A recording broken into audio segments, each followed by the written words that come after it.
Hello दोस्त, जय math class में आपका स्वागत है। चलिए आज हम पढ़ने वाले हैं रेलवे सामान्य विज्ञान का जो पेज नंबर 2 है। इससे पहले एक वीडियो और अपलोड कर दिया गया है इस चैनल पर।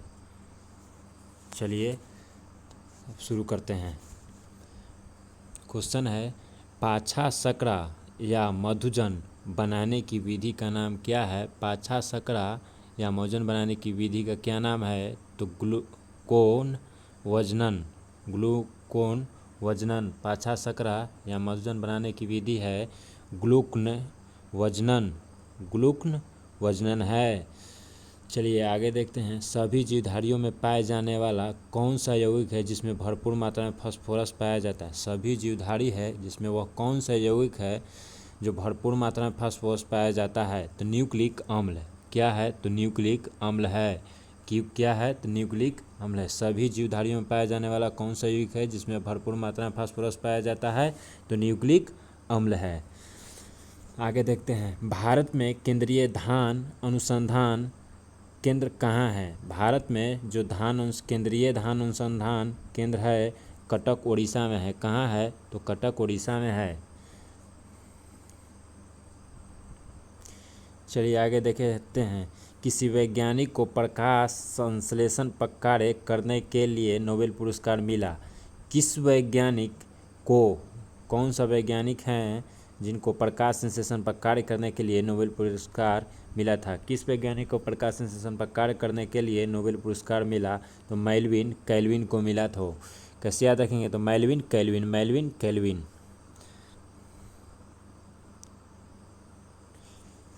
किस वैज्ञानिक को मिला था प्रकाश संश्लेषण पर कार्य करने के लिए नोबेल पुरस्कार? तो मेल्विन कैल्विन को मिला था। चलिए आगे देखिए। किस पदार्थ के संचय से मांसपेशियों में थकावट होता है? तो लैक्टिक अम्ल के संचय से मांसपेशी में थकावट होता है। किन रुधिर कोशिकाओं की मदद से रोगों के प्रति प्रतिरोध पैदा होता है?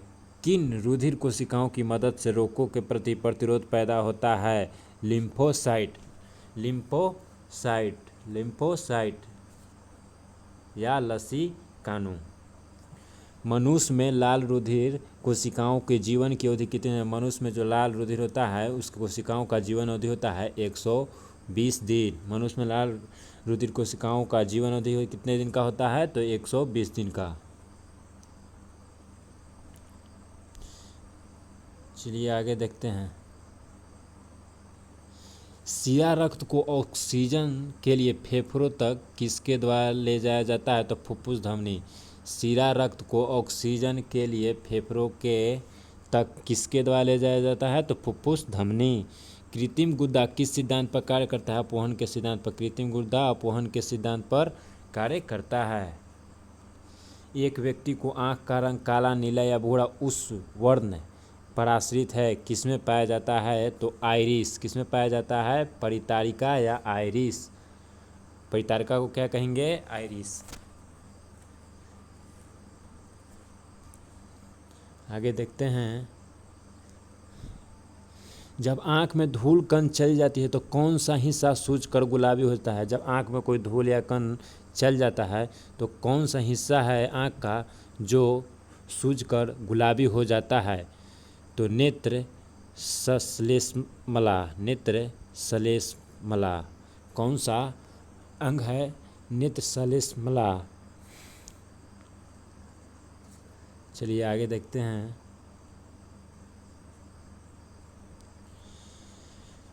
बच्चों के दूध पीते समय स्तनों में दूध का निष्कासन किसकी मदद से होता है? जब बच्चा दूध पीता है तो स्तनों में दूध का जो निष्कासन होता है वो किसकी मदद से होता है? तो ऑक्सीटोसिन की मदद से होता है। किसकी मदद से होता है? ऑक्सीटोसिन की मदद से होता है। ऑक्सीटोसिन की मदद से होता है।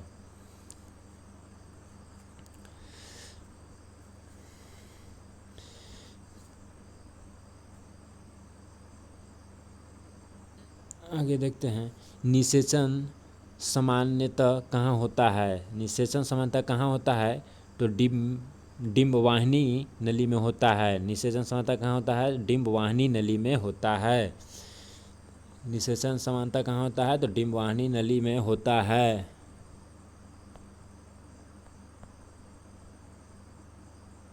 एक सेकेंड।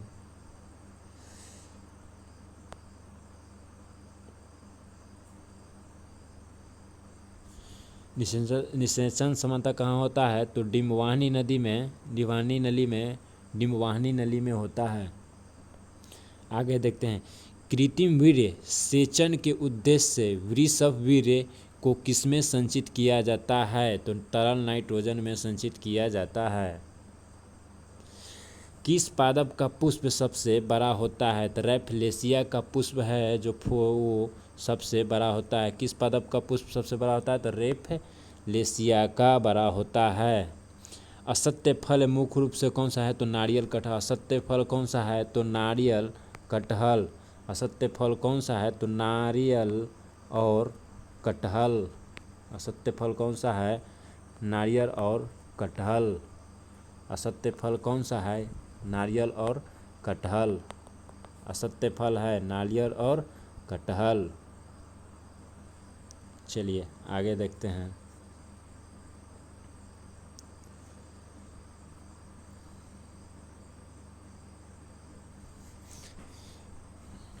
किसी वृक्ष की आयु कैसे पता की जाती है? तो वलयों को गिनकर। किसी वृक्ष का आयु उसके वलयों को गिनकर पता किया जाता है। जल संवर्धन क्या है? बिना मिट्टी के पादप उगाना। जल संवर्धन क्या है? तो बिना मिट्टी के पादप उगाना क्या है? जल संवर्धन। किस वैज्ञानिक को आनुवंशिकता का पिता कहा जाता है? ग्रेगर मेंडल को।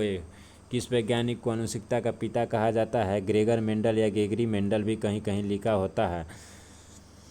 चलिए आगे देखें, किसी बच्चे का लिंग निर्धारण किससे होता है? तो पिता के गुणसूत्र से होता है। किसी बच्चे का लिंग निर्धारण किससे होता है? तो पिता का गुणसूत्र से होता है। किसी बच्चे का लिंग निर्धारण किससे होता है? तो पिता के गुणसूत्र से होता है।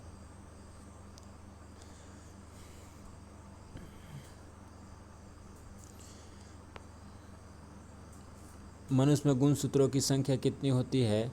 46 गो। मनुष्य में गुणसूत्रों की संख्या कितनी होती है? तो 46 गो होती है। मनुष्य में गुणसूत्रों की संख्या कितनी होती है? 46 गो होती है। 23 जोड़ा मनुष्य में गुणसूत्र होता है। मनुष्य में गुणसूत्रों की संख्या कुल 46 गो होता है।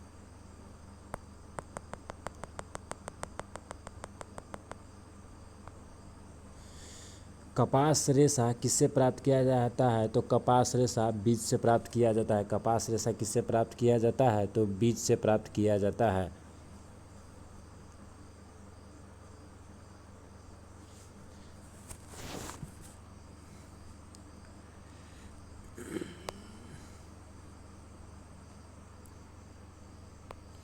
ताजे निकले मूत्र में कोई खास गंध नहीं आती, लेकिन कुछ समय के बाद उसमें अमोनिया जैसी तेज गंध आने लगती है। क्यों?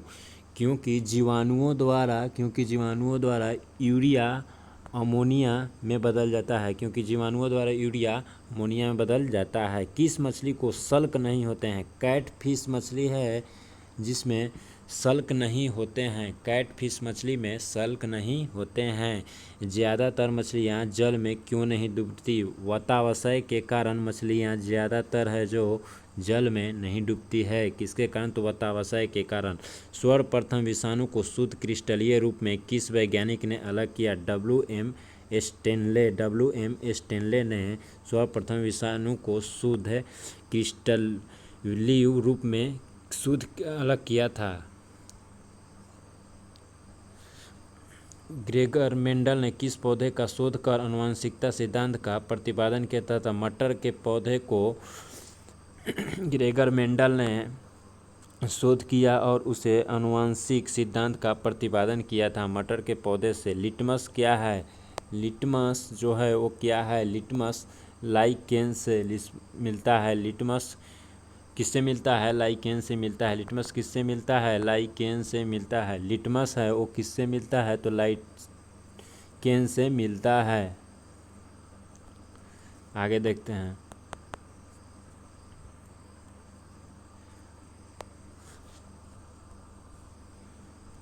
मलेरिया के उपचार की दवा किस स्रोत से प्राप्त है? सिनकोना के वृक्ष से। मलेरिया के उपचार की दवा किससे प्राप्त होती है? सिनकोना के वृक्ष से। अफीम जो एक पादप उत्पादक है किससे प्राप्त होता है? सूखे लेटेक्स से। अफीम जो पादप उत्पाद है किससे प्राप्त होता है? तो सूखे लेटेक्स से प्राप्त होता है।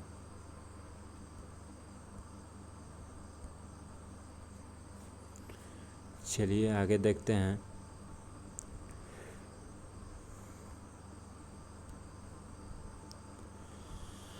वाणिज्यिक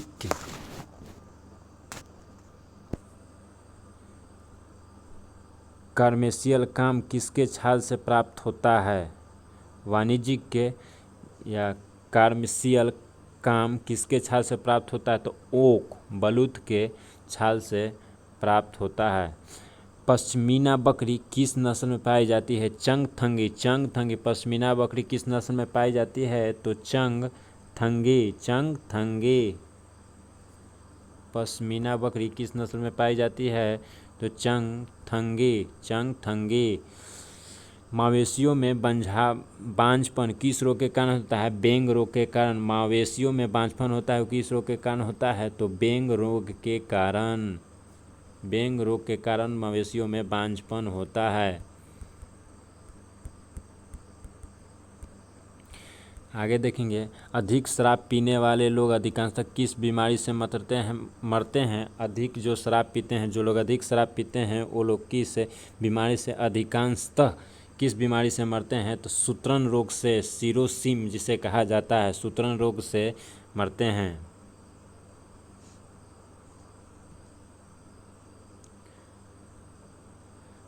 मरुस्थल में अधिक आगे देखते हैं। राइबोसोम किसका कार्य करती है?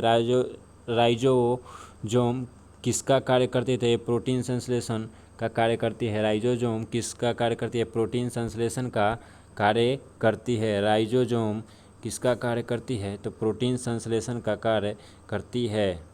राइबोसोम किसका कार्य करती है? तो ये प्रोटीन संश्लेषण का कार्य करती है।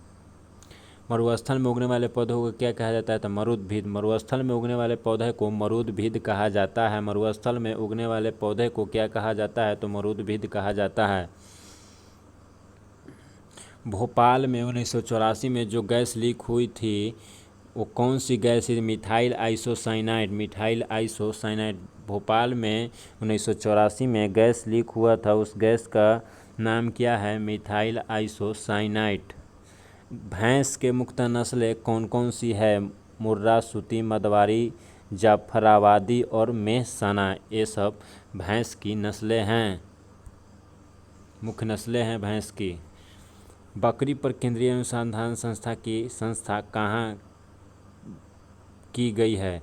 बकरी पर केंद्रीय अनुसंधान संस्था की स्थापना कहाँ की गई है? तो उत्तर प्रदेश के मथुरा के पास मखदुम में किया गया है। बकरी पर जो केंद्रीय अनुसंधान संस्था की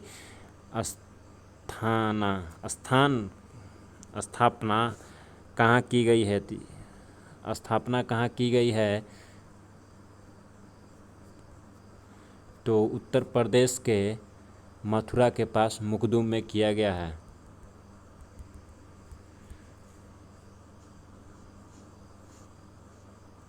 आगे देखते हैं। यहाँ पर सुधार दीजिएगा, स्थाना की जगह स्थापना होगा।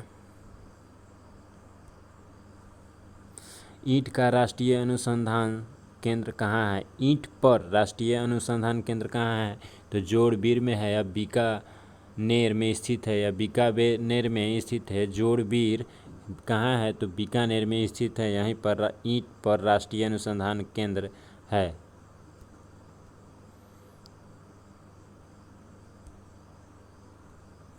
दालचीनी कहाँ से प्राप्त होता है? छोटे से सहादरित वृक्ष के छाल से। दालचीनी कहाँ से प्राप्त होता है? तो छोटे से सहादरित वृक्ष के छाल से प्राप्त होता है।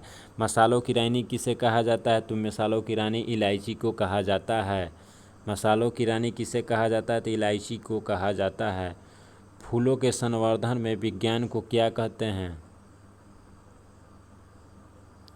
फूलों के संवर्धन में विज्ञान को फ्लोरिकल्चर करते। देखिए यहाँ पर गलत दिया हुआ है, आप फ्लोरिकल्चर कर लेंगे। फूलों के संवर्धन के विज्ञान को क्या कहते हैं? तो फ्लोरीकल्चर कहते हैं। ये जो प्रश्न है वो यहाँ पर गलत दिया हुआ है। इसके जगह ये प्रश्न देखेंगे, फूलों के संवर्धन के विज्ञान को क्या कहते हैं, तो फ्लोरीकल्चर कहते हैं। ये प्रश्न गलत है। यहाँ पर फ्लोरीकल्चर होता तो यहाँ पर सही हो जाता। ये प्रश्न का आंसर यहाँ दिया हुआ है, फ्लोरीकल्चर। फूलों के संवर्धन के विज्ञान को क्या कहते हैं, तो फ्लोरीकल्चर कहते हैं। जो कि यहाँ पर इलायची दिया हुआ है, जो कि बिल्कुल गलत है। चलिए नेक्स्ट देखते हैं।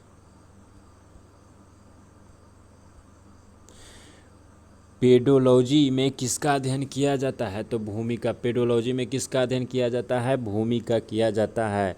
भूमि का अध्ययन क्या कहलाता है, पेडोलॉजी कहलाता है। सिस्टम नेचुरल किसकी पुस्तक है, लिनियस की पुस्तक है। सिस्टम नेचुरल किसकी पुस्तक है, तो लिनियस की पुस्तक है।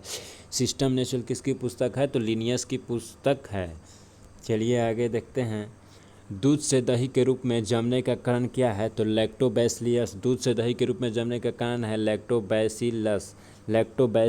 दूध से दही के रूप में जमने का कारण क्या है, तो लैक्टोबैसिलस। विषाणु में क्या होता है, न्यूक्लिक एसिड और प्रोटीन। विषाणु में होता है न्यूक्लिक एसिड और प्रोटीन होता है विषाणु में। विषाणु में क्या होता है, तो न्यूक्लिक एसिड और प्रोटीन।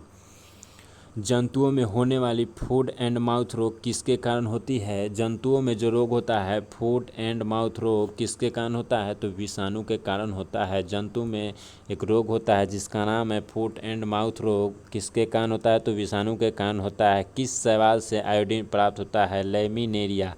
किस शैवाल से आयोडीन प्राप्त होता है, तो लैमिनेरिया। धन्यवाद दोस्त। आगे का जो क्वेश्चन है आगे से हम देखेंगे नेक्स्ट वीडियो में। अगर अच्छा लगेगा वीडियो तो चैनल को लाइक, चैनल को सब्सक्राइब और शेयर ज़रूर करें। धन्यवाद। Thank you.